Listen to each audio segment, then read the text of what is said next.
নমস্কার বন্ধুরা, আমার চ্যানেলে আমি আপনাদেরকে আবার স্বাগত জানাচ্ছি। তো আজকে আমি একটা সম্পূর্ণ আলাদা রকম একটা কাঁঠালের রেসিপি আপনাদেরকে বানিয়ে দেখাবো।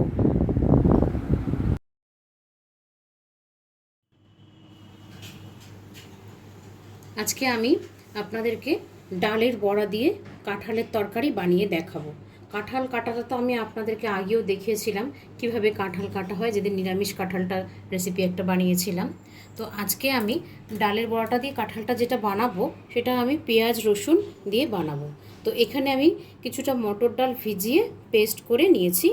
প্রথমে এটা বড়া বানিয়ে নেব। তারপরে কাঁঠালটাকে পুরো কেটে কাঁঠাল আর আলু একসঙ্গে হলুদ দিয়ে বয়েল করে তুলে রেখেছি। আর এখানে পেঁয়াজ রসুন কাঁচা লঙ্কা আদা পেস্ট করে রেখেছি, একসঙ্গে পেস্ট করে নিয়েছি। আর মশলার জন্য নিয়েছি তেজপাতা, গোটা শুকনো লঙ্কা, গোটা জিরে, একটু লাল লঙ্কার গুঁড়ো, মাস্টার্ড অয়েল, হলুদ, লবণ, চিনি, জিরে গুঁড়ো, ধনে গুঁড়ো। প্রথমে আমি বড়াটাকে বানিয়ে নেব। বড়াটাকে বানানোর জন্য আমি এখানে কড়াইটা বসিয়ে রেখেছি। কড়াইটা প্রায় গরম হয়ে গেছে। এখন আমি এখানে সর্ষের তেলটা দিয়ে দিচ্ছি বড়াটা বানিয়ে নেওয়ার জন্য।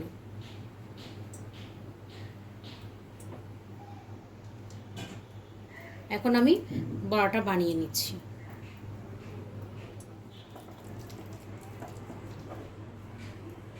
তেলটা গরম হয়ে গেছে, এখন আমি বড়াগুলো ভেজে নিচ্ছি। ছোট ছোট করে বড়াগুলোকে ভেজে নেব, এরকম হাতের সাহায্যে এরকম ছোট ছোট করে ভেজে নেব।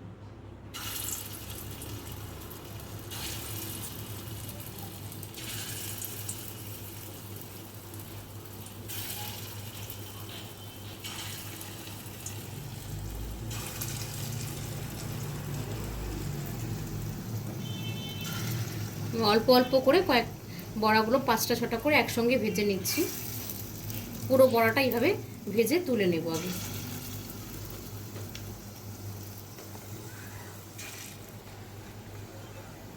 সম্পূর্ণ বড়াটা আমি ভেজে নিয়েছি, এখন সবগুলো একসাথে তুলে নিচ্ছি।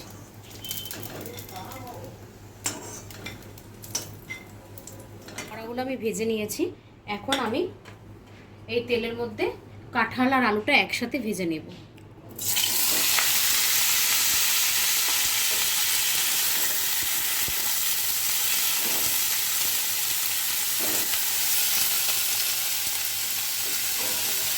কাঁঠালটা আমি হলুদ দিয়ে সেদ্ধ করেছিলাম, সেই কারণে এখন আমি এখানে শুধু একটু লবণ দিয়ে ভেজে নেব। হলুদ দিয়ে সেদ্ধ করা আছে, একটু লবণ দিয়ে।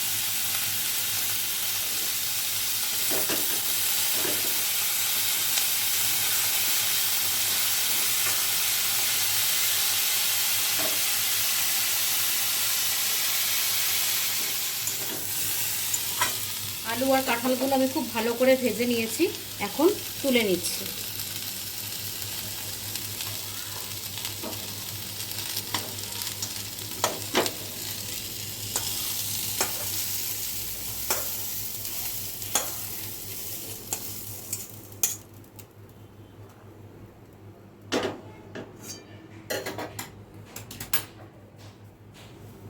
কাঁঠালটা বসানোর জন্য আমি কড়াইতে তেল দিয়ে দিচ্ছি।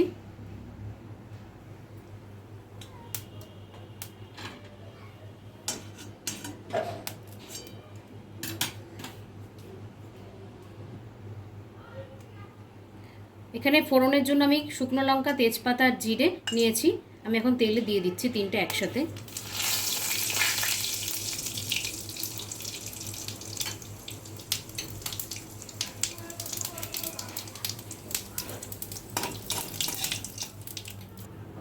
বেটে রাখা পেঁয়াজ লঙ্কা সব দিয়ে দিচ্ছি তেলের মধ্যে।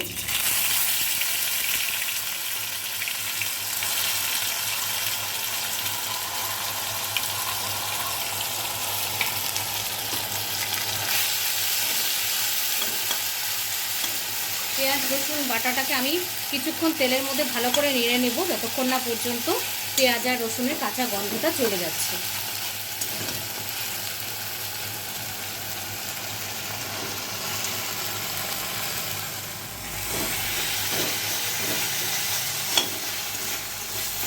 পেঁয়াজ রসুনটা ভালো করে আমি তেলের মধ্যে ভেজে নিয়েছি।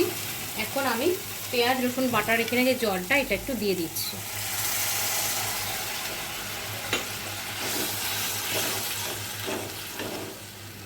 এখন আমি একে একে সব মশলাগুলো দিয়ে দেব। প্রথমে একটু লবণ দিয়ে দিচ্ছি, হলুদ গুঁড়ো, ধনে পাউডার, জিরে পাউডার, স্বাদ মতো একটু চিনি, লাল লঙ্কার গুঁড়ো। সব উপকরণগুলিকে আমি একসঙ্গে করে এখন ভালো করে তেলের মধ্যে কষিয়ে নেব।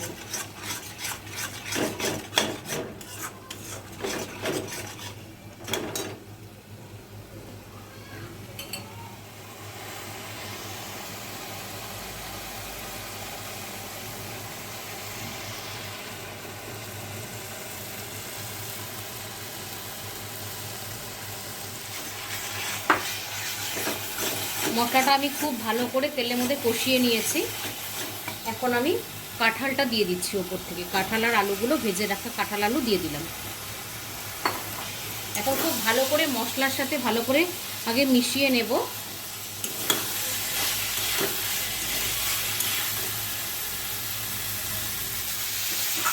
আমি মশলাটার মধ্যে কাঁঠাল আর আলুগুলো ভালো করে কষিয়ে নিয়েছি। এখন আমি উপর থেকে একটু জল দিয়ে দিচ্ছি। কাঁঠাল আলুগুলো সেদ্ধ করাই ছিল, তারপরে আমি একটু জলটা কমই দেব, খুব বেশি দেব না।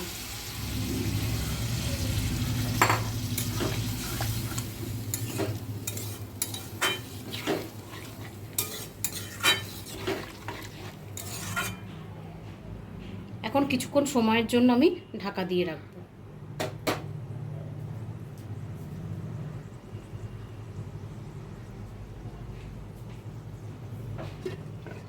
আমি 10 থেকে 15 মিনিট পর ফিরে এসে ঢাকাটা খুলে দেখে নিচ্ছি তরকারিটা কতটা হয়ে গেল। দেখুন প্রায় তরকারিটা হয়েই আসছে, পুরো ফুটে গেছে।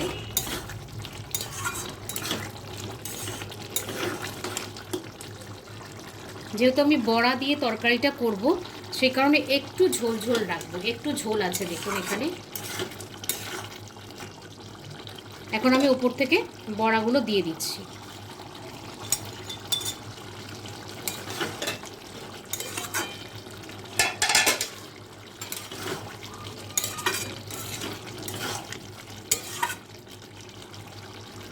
গ্যাসটাকে একটু সিম করে নিচ্ছি। বড়াগুলো দিয়ে বেশিক্ষণ রাখবো না, তাহলে গলে যাবে বড়াগুলো।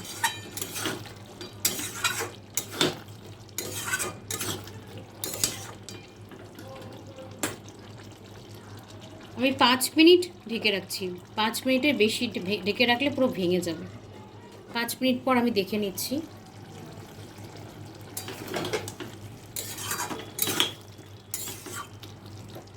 হয়েই গেছে প্রায়। আমি এখন ওপর থেকে একটু গরম মশলা দিয়ে নামিয়ে নিচ্ছি। আপনারা চাইলে এখানে একটু ঘিও দিতে পারেন। আমি আজকে ঘি দিচ্ছি না, শুধু গরম মশলাই দিচ্ছি। এখন আমি নামিয়ে নেব।